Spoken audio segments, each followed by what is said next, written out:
This station is now the ultimate power in the universe. Assalamualaikum, Maida.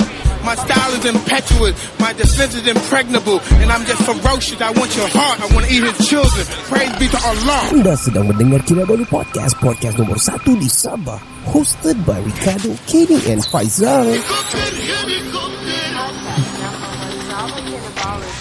Podcast ini dibawakan khas kepada anda oleh Kinabalu Turbo Ford. Ya, mau lori, mau double cab, mau anything. Bukan anything lah, kami tidak Myvi. King of the road. King of the road. But we sold a few, but we only have lorries and Not really making money lah, maybe. Making money, but it's hard to find. Oh, okay. Good ones. Okay. Call them at 016-803-2368. Find them on their socials, Instagram and Facebook at Facebook lah pula. At Kinamasoto. Add them lah, gitu. Add them, follow them lah. Yeah, to know more, go to www.kinabulupodcast.com. Now on to the show. 3 lelaki, 2 bapa, 1 bujang. Podcast pertama paling ni tidak kurang. Di Sabah nombor 1 yang lain boleh pulang. Info terkini tajuk best paling mana. Si Kado botak janggut lebat tiada lawan. Kenny ketawa boleh sampai pecah syawak. Si Faizal pula bagi pancaan lipat awak. Kami cerni, kami ranking, jom jadi kawan. Dan yang dekat mari sini jangan jauh. Volume kasih up, kasih gempa baru jago. Jokes kami cool, lawak masuk cool. Kadang kami carut sama macam 3 Abdul. Come on everybody, let's move to the beat. Crack the volume up, dengar podcast tidak stupid. Jangan jauh, mari kami bau. Ciao, bella ciao, ciao, bella ciao. Selamat kembali ke podcast nombor 1 di Sabah. Selamat kembali ke part nombor 2 ni di season 9, episode yang kedua sebenarnya. Yeah, welcome back. We did a recording last night. We talk about the last week cottage specifically and what they need to upgrade lah. Yeah, and we have some non-judgmental, tapi we ask them to upgrade lah. It was a bit judgmental, but more on the good for side better lah. for the better lah. And we have skits on the part 3 as well. Check it out. Yep. Also kita bersama dengan Ustaz Uzan dan juga Abang Adib, all the way daripada Singapura. Temasek. Dengar kata nak turun Singapura nanti. InsyaAllah ya. November, ujung November InsyaAllah. Kalau tak terpergi konsert, terpergi Indonesia jumpa kawan-kawan pun okey. Jangan lupa lah sampai ke Masjid Rafitas. Nak pergi. Memang nak pergi. Lepas balik konsert tu lah ya. Ustaz Abang Adib, hari tu kita first day, kita ada stop by. Oh ya, betul. Apa Ustaz? Ulang balik Ustaz. Lepas balik konsert tu jangan lupa sampai ke masjid nanti. Oh insyaAllah. Sebenarnya going there, I'll be bringing family. So actually basically memang visit. Kalau to go to the concert, actually number 2 lah. If really we can make it, because it's like this, the concert ticket is around 200 for VIP tau. It's already 800 ringgit to us. Oh yeah. It's actually kalau kat conversion sini rate, actually we can see Erykah Badu ataupun Mahir Zain punya concert punya price dah. Kalau tu dah quite expensive sebenarnya. So kalau dapat jumpa pun, kalau dapat pergi dapat, tak dapat tak apa. Tapi more into meeting friends and bawa jalan-jalan lah. Macam juga pit stop lah datang ke Sabah. Ustaz, hari tu first day kita ada turun, kita pergi masjid negeri, masjid negeri Kota Kinabalu. How do you find the masjid comparing to, not to compare lah, tapi pengalaman Singapore masjid ini, kata-kata masjid ini tempat sujud daripada perkataan tempat sujud. Jadi tempat orang yang bersujud ini selalunya orang-orangnya rendah hati. Pasal dia dalam posisi sujud, menggambarkan dirinya yang tawaduk. Jadi bila sampai ke sana juga jumpa orang-orang, mereka tak judgmental. Pasal kadang-kadang kita pada ketika itu kita ada solat jamak kasar. Jadi ada saf yang lain. Ada tempat-tempat yang saya pernah pergi, nanti orangnya arahkan, harus ke sini, harus ke situ kan. Jadi situ dia sendiri uruskan kamu, kita tidak mengganggu. Itu nombor 1. Nombor 2, ruangnya besar. Kalau nak dibandingkan dengan Singapore, space lah in every aspect, not just mosque in every aspect, because land in Singapore is quite limited. Jadi kita dapat rasa luang yang besar tu satu benda yang beza lah. Ruang besar. Kemudian ada suk. Di situ saya perasan ada suk Madinah di opposite-nya kan. Ada pasar-pasar yang mana menjadikan tempat itu komplit dari sudut tijarah ataupun perekonomian, cari barang-barang, kemudian beribadah di situ. Dan yang paling juga saya suka untuk saya beritahu para jemaah yang hadir bersama-sama adalah kita memperbanyak tempat sujud. Kerana ini menjadi saksi-saksi yang baik di akhirat. Jadi di mana saja kita pergi, Nabi kita bersabda, wa ju'ilat liyal ardu masjidan wa tahura, dijadikan muka bumi tempat aku ini, umat aku di mana saja dia boleh sujud. Fa ayyuma imra'atan min ummati adrakathu shalah falyusalli, mana-mana umatku yang masuk waktu solat sembahyang, supaya satu keringanan untuk umat Nabi SAW di mana saja boleh mengabdikan diri pada Allah dan jadi saksi yang baik. Ada tanah-tanah Sabah yang esok insya-Allah menjadi saksi yang baik bahawa di atasnya dia rasa berbangga ada orang yang tunduk patuh pada Allah. Dia menjadikan fungsinya sebagai tanah untuk dimanfaatkan, membina masjid dan sebagainya. Ya, alhamdulillah. Tapi in all, the ambience is nice. Kita dapat ambil wuduk. Oh, kita ambil gambar. Abang Adik, macam mana kita ambil gambar tu? Macam Pancasitara. Because dekat tengah-tengah tu ada macam kolam, then with a stepping stone. So the whole bunch of guys berdiri kat stone tu lah. Take photo. Smart Because our mosque in Singapore, kita selalunya kita maximize all the space sampai 5 tingkat, ada basement, that kind of thing. Tapi tak, daripada segi keluasan tak ada. Is it for jemaah semua ataupun for jemaah, ataupun ada ruang-ruang tertentu untuk khas tertentu? Multi-purpose hall, kadang-kadang ada yang kindergarten, kadang-kadang ada tingkat 3 office dan sebagainya. Tapi tempatnya tak macam meluas. Kalau ni kan ada tempat-tempat seperti perhiasan, betul, yang mana kita tak rasakan itu artistic sebagai value. There is an artistic value because mosques in the whole world di zaman-zaman dahulu, mereka seni bina architecture tu menggambarkan kesenian yang tinggi, menggambarkan ketamadunan, kebijaksanaan, menggambarkan satu kemegahan dan keindahan. Bila kita nampak satu benda yang indah, selalunya hati seseorang tu akan memuji kepada yang memberikan nikmat anugerah indah. Alhamdulillah. Innallaha jamil yuhibbul jamal. Allah tu cantik dan suka kepada kecantikan. Jadi seni bina tu sebenarnya, kalau you pergi Morocco semua, dia ada seni bina yang kita panggil batu-batu yang agak abstract. Jadi this abstractness tu kita tak dapat describe, and this is the uniqueness of Allah SWT. So kadang-kadang nampak design tu pun dia boleh relate that God is also like that. It's unique.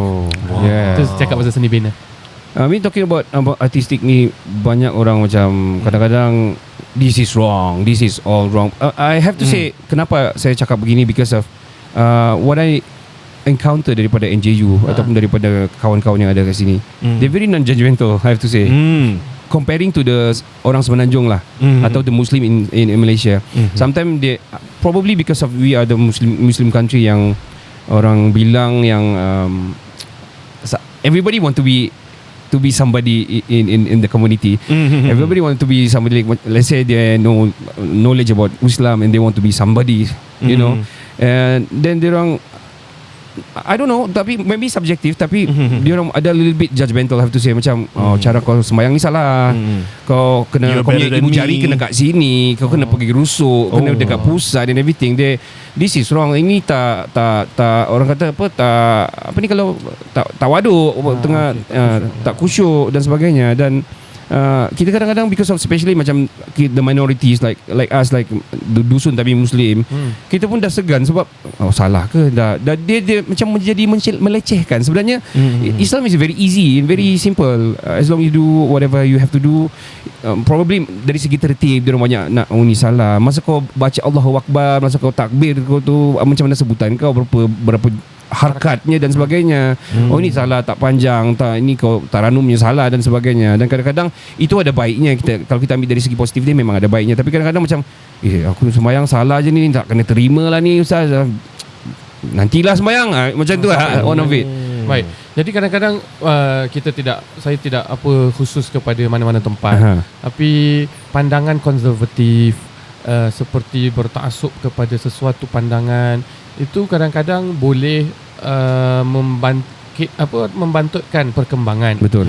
Kerana apabila kita nak menjaga kesahihan ataupun kita nak betul-betul menjaga keaslian sesuatu, dan mana kita tak nafikan uruf itu membentuk kebiasaan masyarakat, membentuk hukum, dan asal sesuatu benda tu perlu kita preserve. Tapi ada benda yang kita rasakan natasamah ala makhtalafna, kita boleh bertoleransi dengan perbezaan-perbezaan yang ada. Bahkan ulama-ulama mu'tabar seperti Al-Imam Syafi'i rahimahullah bertasamuh dengan ulama-ulama lain, asalkan mereka ada hujah yang diterima oleh imam mazhab, oleh mereka-mereka yang dalam cendekiawan agama ini.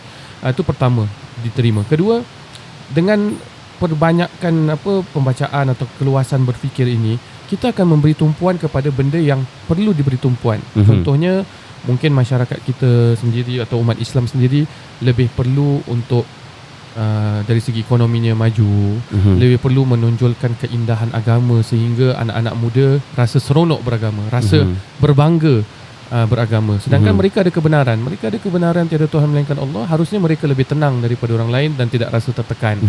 Cuma tentu kita bukan mempermudah-mudahkan agama, tapi Nabi sebut dinullah yusrun la usrun fihi.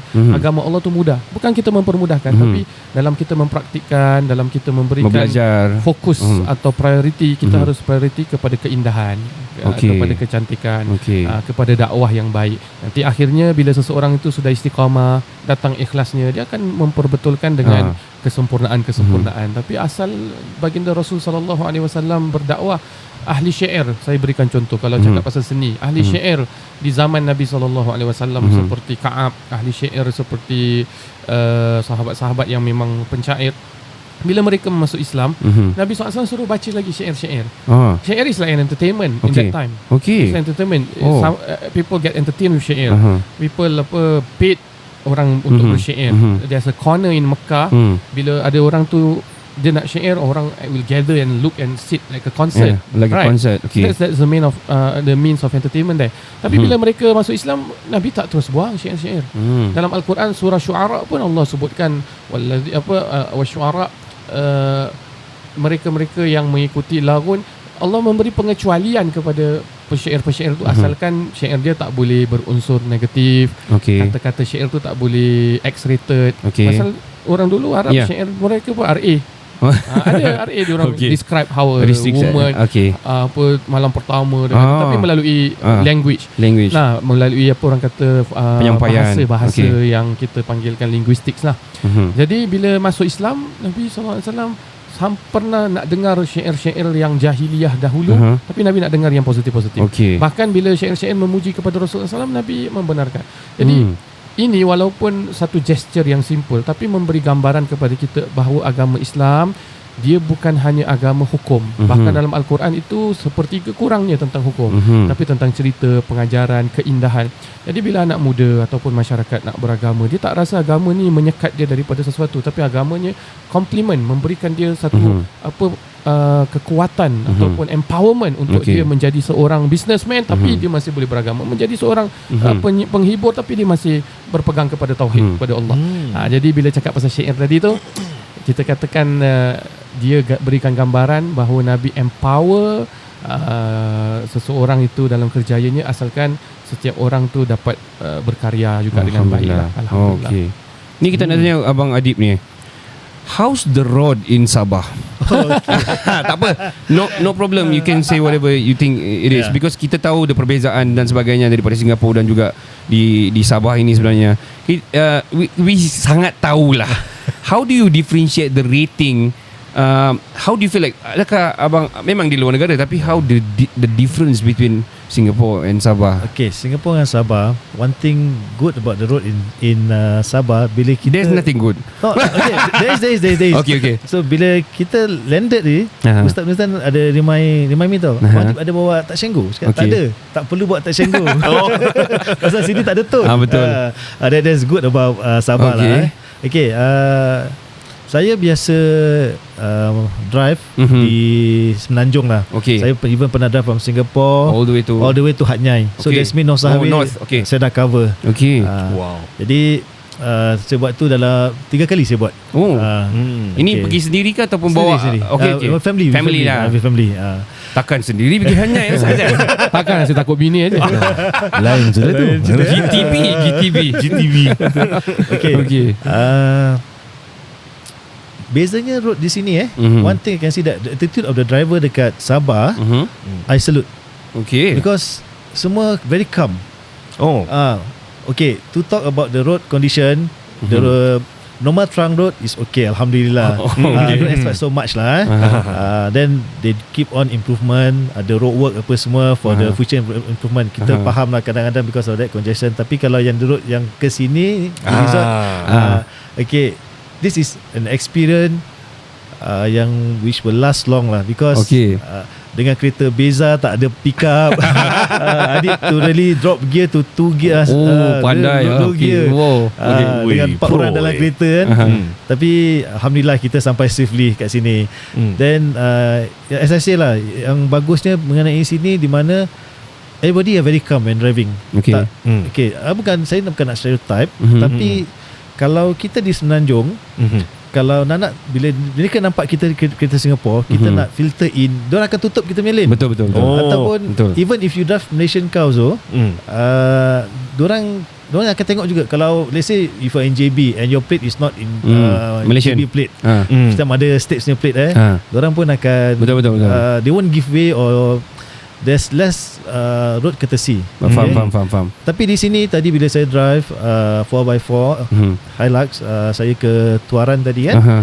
Bila saya tengok saya nak masuk, people start to give way. Turun ke Tuaran tadi? Bukan Tuaran, di mana tadi? Ranau. Okay. Terkejut ya. Jauh. Dah sampai jam. Dah sampai KK tu. Jadi kita nak bagi sandakan. Lagi jauh. Nak hijack ustaz dia kereta.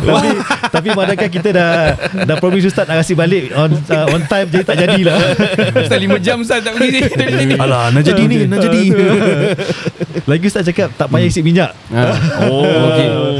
So a lot of people that we brought down, especially from Singapore, they love road trips. How do you find the road trips? I find the hilly areas and everything. Yes. Hilly area is macam kita cakap lah tadi Singapore tak ada kan? Singapore memang tak ada. Then di sini memang you can feel the overseas punya atmosphere, di mana really macam around this area macam-macam dekat New Zealand, Australia. Bangga. So dengan sampai pula desa Derry tadi macam New Zealand. New Zealand. Macam baik dengan yalah, the challenges part is pasal apa ni, road kecil, macam ada big vehicle, tanker apa, so you need to really queue behind them. Betul. And what you can see that most of the driver are very disciplined. Tak macam, sorry to say, tak macam kat Semenanjung, even white light also, double white line they will just cross. Mana siapa experience landslide? Tiba-tiba kat sini ada experience, tiba-tiba landslide lagi. In fact one of the reason saya ke sini kerana saya nak naik itulah 4x4 tu lah. Ustaz, share your experience. I can tell that you love driving the 4x4. Ya, pasal kita entah mungkin ada jiwa muda lagi masih muda pun. Masih muda. Jadi kita tengok, kita jarang dapat naik turun bukit. Betul. Kemudian ada kereta yang power macam tu, boleh drop gear, boleh potong, boleh masuk. Lepas tu yalah, naik bukit, turun bukit, you are in control of something. You are in control. Bila you tengah atas bukit, you masih boleh control. Bila tengah turun pun, you nak corner pun, you boleh drop gear, and your steering pun masih kuat lagi. Wah, bagus. Yalah, I enjoy the driving here experience. Cuma like I mention jugalah, cuma bila kita kat Singapore, kalau destination dia lagi 20 minit lah, ataupun lagi 17 km. 17 km the destination, we will reach there in 5 minutes or 7 minutes. Kalau sini lagi 17 km pasal dia bukit and certain road, it's 40 minutes. It's 40 minutes lah. Yeah, because of the roads dan sebagainya lah. Let me just rephrase back. Kita balik cerita pasal yang Singapore driver and everything dekat ni. Singapore driver when they drive in Malaysia, satu benda kecil gone wrong, it went viral. Yes, betul. Padahal banyak je kan, orang Malaysia banyak je lagi teruk-teruk bawa apa semua, motosikal apa semua. Actually sama jugalah, even if Malaysian driver come to Singapore road, if they do some mistake also, kita will sometimes curse and squash. Malaysian driver tengok Malaysia plate ni apa ni, macam actually we are brothers actually. Semua road user, kalau kita kesusahan, mereka akan bantu kita. Ya, betul. Cuma part gini je, kita bila part macam sometimes when we drive dengan emosi ataupun dengan not stable of not correct frame of mind, orang buat salah sikit je kita trigger. Betul. Tak kira lah kita Singapore ke kita Malaysia ke kita sebab tapi itulah di Sabah I think much more relax driving. Tak kelang kabut sangat lah. Orang pun relax. Saya pernah cakap dengan orang-orang, kalau kamu nak tingkatkan darjat di sisi Tuhan juga, drive lah dekat Singapore tu. Pasal ada kalanya ada orang akan horn kamu dengan 7 harakat 6 harakat. Jadi lepas, kerana apa? Kerana dia ingatkan kamu lambat, padahal tak tahu depan kamu ada kereta, ada motor dan sebagainya. Ada kalanya orang main masuk aja, tak tengok lane, main masuk aja selit. Lepas tu bila kita tengok dia, kita dah potong balik nak tengok dia kan. Dia buat muka dia takut jatuh cinta dengan kita. Jadi the coping mechanism for someone who drives actually for me is to anggap that as family. Kasih jalan tu mungkin adik kita lah lambat mengandung ke isterinya kan. Jadi kita tak stres kan. Kenapa dia ni kelang kabut. Dan kita pun senyum, kita latihan supaya kalau kita stres hari-hari memang jalan raya ni akan jadi apa orang kata a moment yang akan not pleasurable lah. Raging places to to flush out. But anyway, such a good advice. Betul. Actually. Cuma tadi tahu tak, kita salah jalan. Saya salah jalan. Ustaz. Going to salah masuk dalam kampung. Jadi kita, saya ingatkan saya 4x4 kan, boleh lah. Kan boleh. Jadi dah masuk satu lorongnya masih tar lagi. Lepas tu jalan lagi. Ni makin kecil saya cakap. Pula tu teman saya pula Indonesia, kita pula Singapura. Memang tak ada orang sini pun. Dia pun cakap jalan sampai batu-batu, rumput. Dah sampai rumput, naik bukit lagi, naik bukit tak sampai. Lepas tu ada lekuk-lekuk, ada lubang. Sampai kita pusing saya tak boleh jalan. Reverse masih boleh. Cuba lagi, naik lagi. Tak lepas lagi. Reverse masih boleh. Tapi pasal orang semua dah takut-takut semua kan. Jadi sudahlah kita reverse saja. Mendingan takut nanti tak sampai ke apa kan, balik kan. Kawan Indon cakap tak apa, kalau sangkut nanti kita taruh batu apa semua. Tapi that's an experience lah, which kita tak akan dapat kat Singapore. So I have to say macam the road ataupun kalau dari segi infrastruktur lah, berbalik kepada political instability dekat Sabah juga, dekat Malaysia itself, kerajaan keep on changing. Kita tak sentuh lah because we are governed, we are law abiding citizen lah, and it's a sensitive issue kan? So very sensitive issue juga, but I think we got the right juga nak bercerita pasal benda ni. It's our right, we pay for the road tax what. True we pay tax what. So kalau nak compare jalan sini dengan Singapore, memang way different. Even I went there December 2018 dekat Singapore, and I do remember, I think I went there a few times sebenarnya, and also perform pun pernah kat situ, wakil Malaysia. NSU, National Singapore NUS. And I do remember the sign, everything is very well constructed lah, well put out lah. Daripada sini ni dah ada hilang huruf dan sebagainya. tapi itulah, it's because of the political instability dan juga demografi dan geografi yang sangat-sangat besar dan wide. Betul. And then recently people dub our roads here as jalan di bulan. Ya. Banyak kawah. That's the troll. Dia collect jalan bulan lah. And they Photoshop macam pothole tu kan. Photoshop ada swimming pool. Ada emas. Astronaut di sana je tengah jalan. But that's how the road condition here is. Itu cerita pasal different, but persamaan dia adalah, it's like what I'm saying lah, Ken. They're very judgmental. They don't. They're very even the friends here from the podcast we listen. Singapore, they are very judgmental sebenarnya. Daripada berbanding daripada Semenanjung dan sebagainya lah. Kan you can tell, right? I can tell as well. I concur. Nice. Okay, Abang Adib. Yes, saya. Pit stop punya next program ataupun what is next for pit stop? Are you guys going to join F1? Sorry. Ignore the one. Saya pakcik. F1 tu cakap pasal pakcik-pakcik. Sebenarnya saya nak bilang kepada podcaster Kinabalu Podcast lah. Kado ni tadi dengan Kenny ni kan, pasal dah campur pakcik-pakcik, dia pun jok pakcik-pakcik dengan tadi all the way dia layan pakcik-pakcik terpaksa Selit sikit dah. Cakap saya F1 hari tu saya nak booking juga hotel yang dekat yang boleh nampak race tau. Biasa punya harga saya tengok hotel macam dekat Marina Bay Sands ataupun dekat kawasan Marina Sentosa. Satu bilik yang biasa punya dalam $400 biasa. Tapi bila saya tengok tengah date F1 tu dah $1,800 $1,400. Terus tak apalah. Tak jadilah. Tapi diorang kata the experience lah, dia punya sound dia semua kuat lah. If dekat Sabah, kalau F1 atau di Malaysia lah, F1 kalau $1,800 we will grab it. Tapi the thing is, it's, kalau kita convert dah we will not go lah. Better we pay our car or mortgage or whatever commitment lah. $1,800 tu banyak tu. Banyak yo. So pit stop punya next apa tadi? Sila bang. Sorry I cut you. Pit stop actually kita based on ad hoc punya program by masjid. For example, the past few program we did was agihan untuk groceries untuk rumah-rumah orang yang rumah asnaf lah, di mana masjid will give us the address, then we deliver to them. Okay. How many asnaf in Singapore by the way? It's a lot, tapi masjid punya pihak masjid yang akan kasih kita address, then kita deliver to them. Okay. Kita buat sebelum Ramadan and during Ramadan, beberapa hari sebelum raya. So that is our program. Then on top of that, kalau ada operation wise macam masjid every weekly sepanjang Jumaat kita akan turun padang. Sekarang kita so called dah kena retrench because because di Singapura sekarang dah tak payah nak booking lagi. Kalau certain mosque you still need to book for Friday prayer, tapi Masjid Rabita dah tak perlu lagi. Because nak kena book Friday prayers. Yes.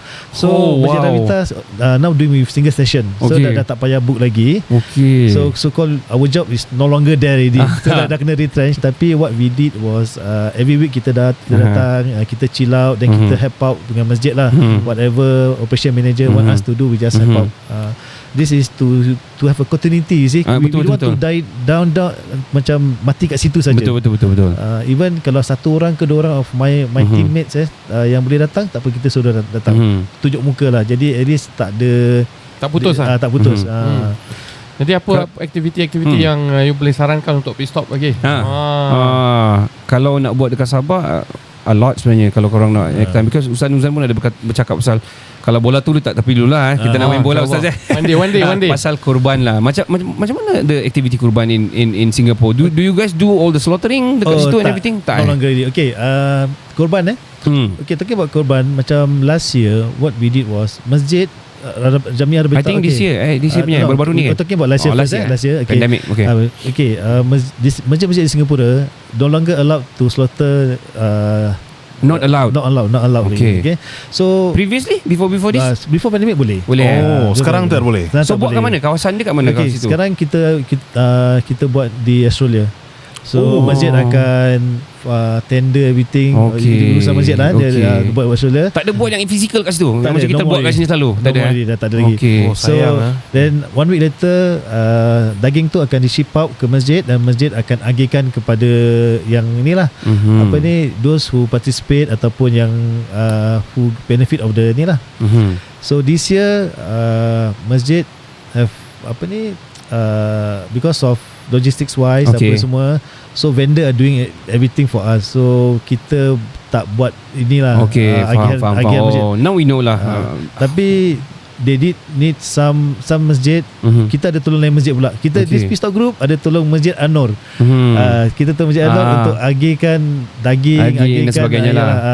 Pasal Ustaz Nuzan waruakan Pistol Group ni kan. Jadi all of a sudden someone call me cakap, I was referred by Ustaz Nuzan. So then I got to activate all my team members. Bagus lah kalau dia dekat Sabah.